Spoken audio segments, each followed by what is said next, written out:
افسانه خانچه. در یک دشت خانه جای گرفته بود. موشک از نزد آن خانه میگذشت. خانچه را دیده ایستاده پرسید: خانچه، کی در این خانه زندگی میکند؟ یگان کس آواز نداد. موشک به خانچه در آمده آنجا زندگی را آغاز نمود. قورباغه نزد خانچه آمده پرسید: کی در این خانه زندگانی میکند؟ من موشک میری موشون. خودی تو کی؟ من قورباغه مهربان. بیا با هم زندگانی میکنیم، گفت موشک و قورباغه وارد خانچه گشت.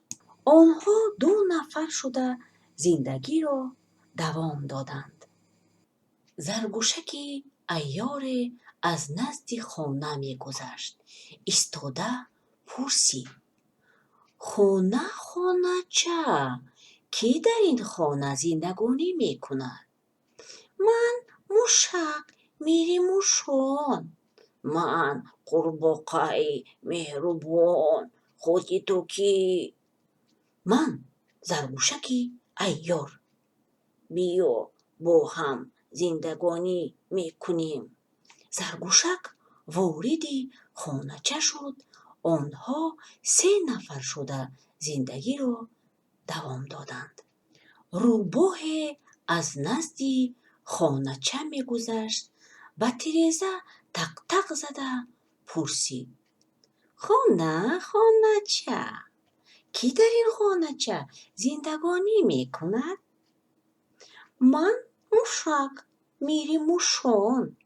من قورباغه مهربان. من زرگوشکی عیار. خودی تو کی؟ من روباهی زیرک. بیا با ما زندگانی بکن، گفت موشک. روباه زیرک وارد خانه شد. آنها 4 نفر شده زندگانی را دوام دادند. از نزد خانچه گرگی میگذشت. او به در خانه نگاه کرد و پرسید: خانچه، کی در این خانه زندگانی میکند؟ من موشک میری موشون. من قورباغه مهربان. من زرگوشکی عیار. من روباهی زیرک. خودی تو کی؟ من گرگک. بیا با ما زندگانی میکنیم، گفت روباه. گرگ وارد خانه شد. آنها 5 نفر شده زندگانی میکردند و یک جایه سرود میخواندند.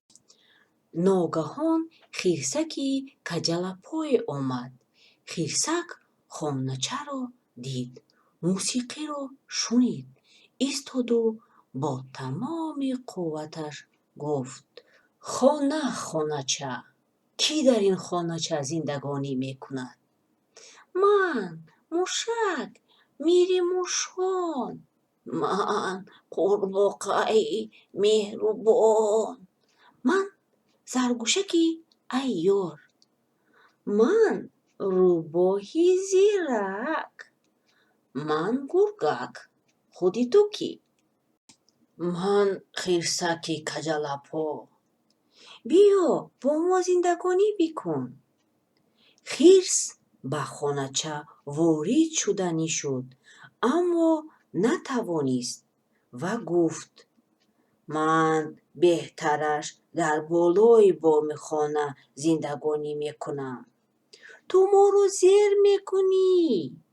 نه، زیر نمیکنم، گفت خرس. این طور باشد برو.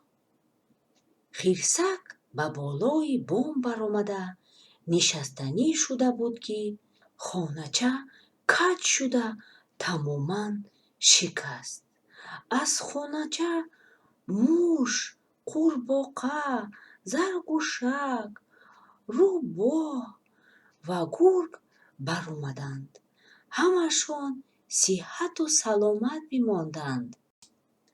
онҳо чӯбу тахтаҳои зиёде оварда хоначаи наве бисохтанд, ки он аз хонаи пешинаашон беҳтар бишуд, ва хушу хушбахтона дар он зиндагиро давом доданд.